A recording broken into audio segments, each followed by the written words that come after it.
Class 12th, subject physics, 5th chapter, oscillations.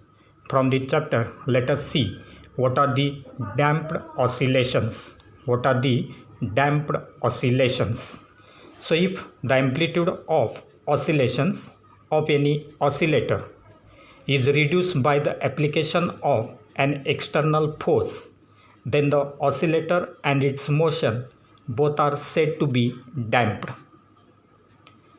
The periodic oscillations of gradually decreasing amplitude are called as damped harmonic oscillations, and the oscillator is called as damped harmonic oscillator.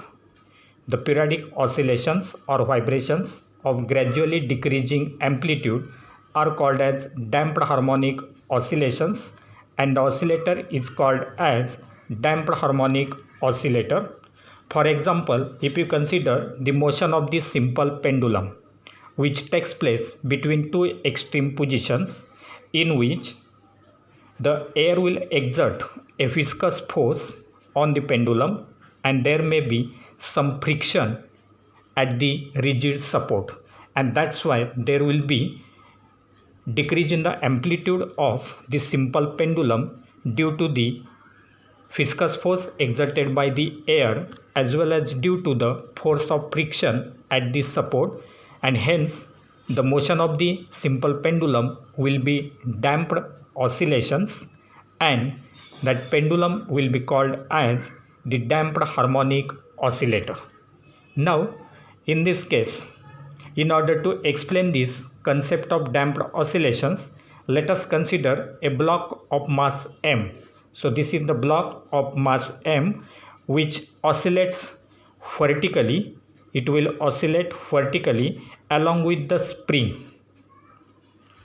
Now from this block, a rod extends to the fan that is submerged on the liquid inside that fan. So this will be the rod which will be submerged on the liquid inside that fan. Now as fan moves up and down, if this fan is moved up and down, then the liquid exerts drag force, which is the viscous force on it, and thus on the complete oscillating system. So when this fan is moved up and down, at that time this liquid will exert drag force on this rod as well as the complete oscillating system, that is along with block as well as the spring.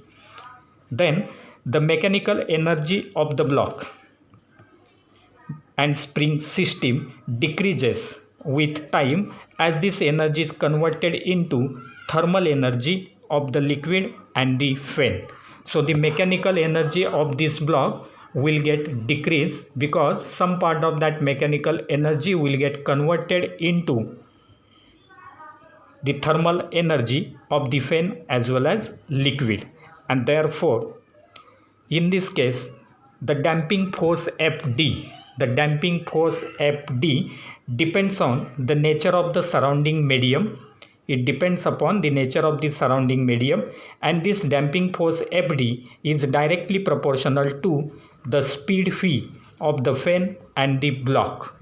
So in this case the damping force Fd will be directly proportional to speed phi of this fan and the block, and therefore we can write this damping force Fd is proportional to minus phi, or Fd is equal to minus B phi, where B is the constant of proportionality, that B is constant of proportionality called as the damping constant, and this negative sign will indicate that this damping force is opposing the speed of that block as well as the fan, and therefore this relation will give the relation between the damping force and the speed phi. Now if K represents the force constant of that spring, if the K is spring constant of that spring, then the force acting on the block by the spring will be given as, so if K represents force constant of that spring, then the force acting, Fs will be equal to minus Kx. Equation number 2. So first equation is Fd is equal to minus Bv and second is Fs equal to minus Kx. Now in this case the total force will be equal to sum of this damping force and the force due to that spring acting on the block, that is F is equal to Fd plus Fs. That will be the total force, and hence in this case again, as we consider the gravitational force acting on the system it will be now neglected. It will be neglected because it will be negligible, and therefore without considering the gravitational force, that is weight of that system, we can write total force acting on the system equal to Fd plus Fs. And therefore according to Newton's second law of motion, F is equal to ma, therefore ma equal to Fd plus Fs. Now this ma will be equal to, from equation 1 and 2, Fd is minus Bv, Fs is minus Kx, and therefore we will get ma equal to minus Bv minus Kx, or taking these two terms on LHS we can write or ma plus Bv plus Kx equal to 0. But from this relation we know that A represents acceleration, that is d square x by dt square. A is equal to d square x by dt square, and this phi is the rate of change of velocity, that is dx by dt. And therefore putting the values of A and phi, we can write m d square x by dt square plus b dx by dt plus kx equal to 0. M d square x by dt square plus b dx by dt plus kx equal to 0, equation number 3. So this will be the equation for these damped oscillations. And now if we solve this equation, then the solution of this equation is given as the value of x is given as x equal to a e raised to minus bt upon 2m into cos of omega dash t plus phi. X is equal to a e raised to minus bt upon 2m cos of omega dash t plus phi.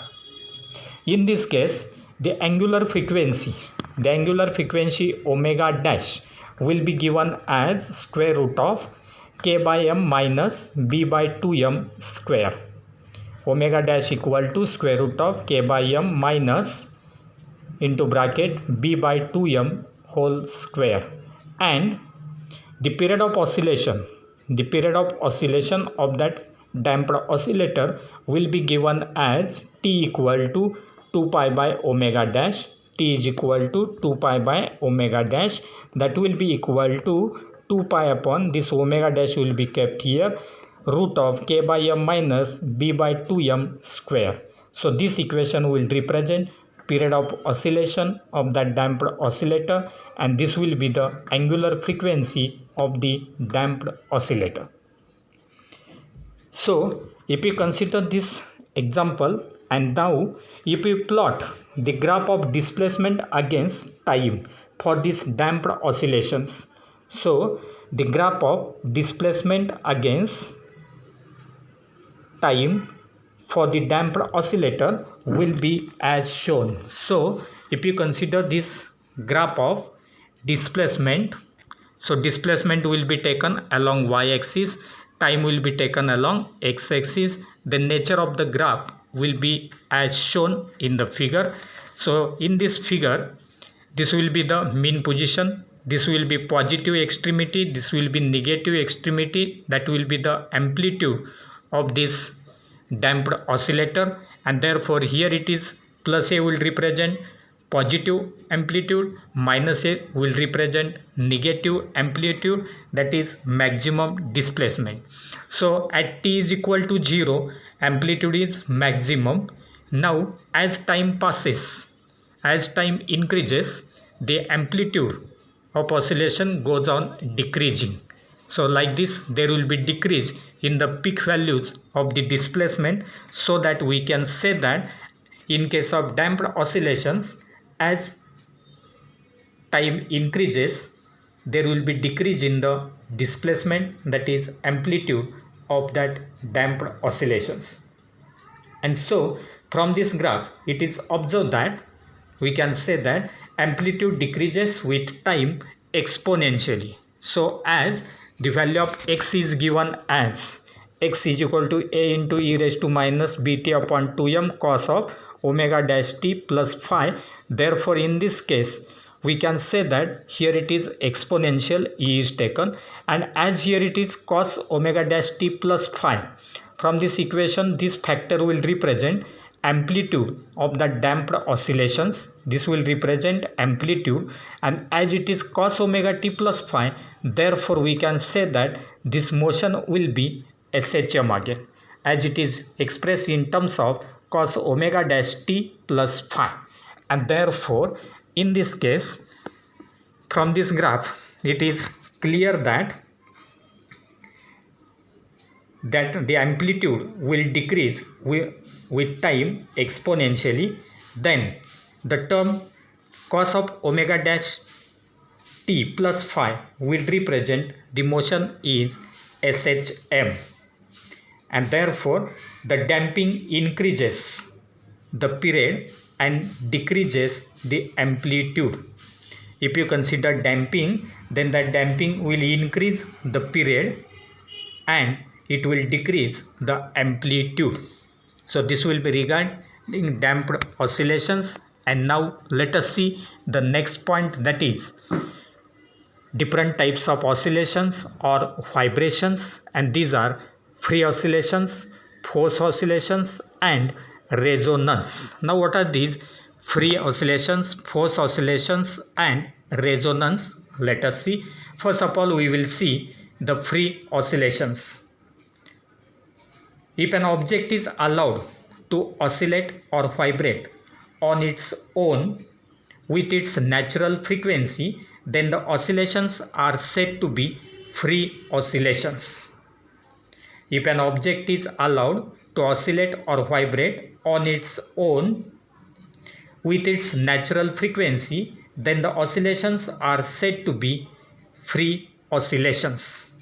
For example, when a simple pendulum of length L oscillates with frequency n equal to 1 upon 2L square root of G by L. Already we have seen the frequency of simple pendulum, which is given as n equal to 1 upon 2L square root of G by L. Then this frequency will be called as natural frequency. So these vibrations or oscillations will take place only when that body is displaced once from its mean position and then release. Then continuously it will oscillate between two extreme positions with damping. But in this case, no continuous external periodic force will be needed to oscillate or to vibrate that body. And therefore these vibrations are the free oscillations or free vibrations. In case of free vibrations or free oscillations, that body will oscillate with its natural frequency. On the other hand, what are the forced oscillations?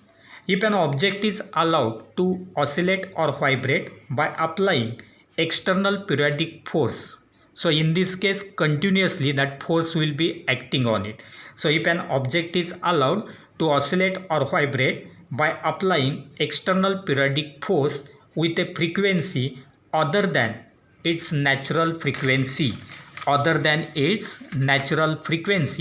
then the oscillations are said to be forced oscillations. So in case of forced oscillations, that body will be acted upon by continuous external periodic force, and so that it will give rise to the forced oscillations. If, for example, if any bell at any temple is rung once, then at that time that bell will perform free vibrations or free oscillations. But if continuously it is kept ringing, then at that time it will give rise to the forced vibrations. And now what is that last one, that is resonance. So resonance is the special case of the force vibrations. So it is similar to that of force vibrations, but in this case for resonance,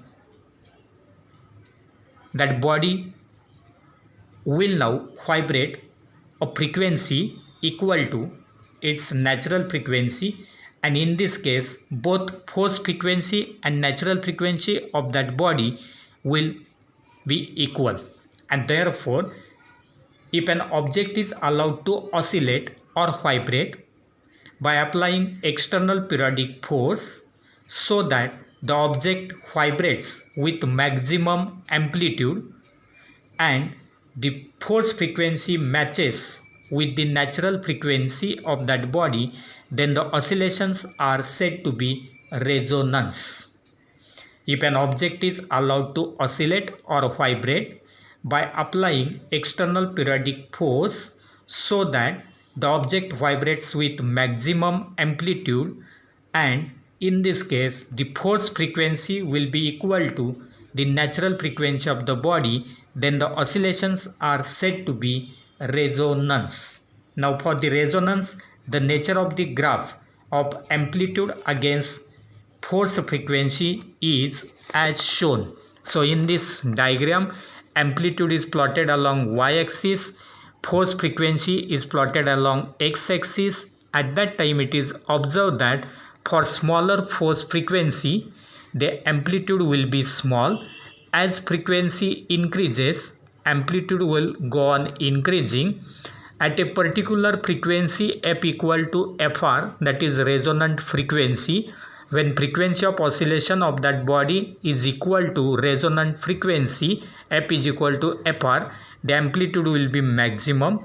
And again for further increase in the force frequency, there will be decrease in the amplitude. So amplitude will be maximum only at f is equal to fr, so that this will represent the resonant curve.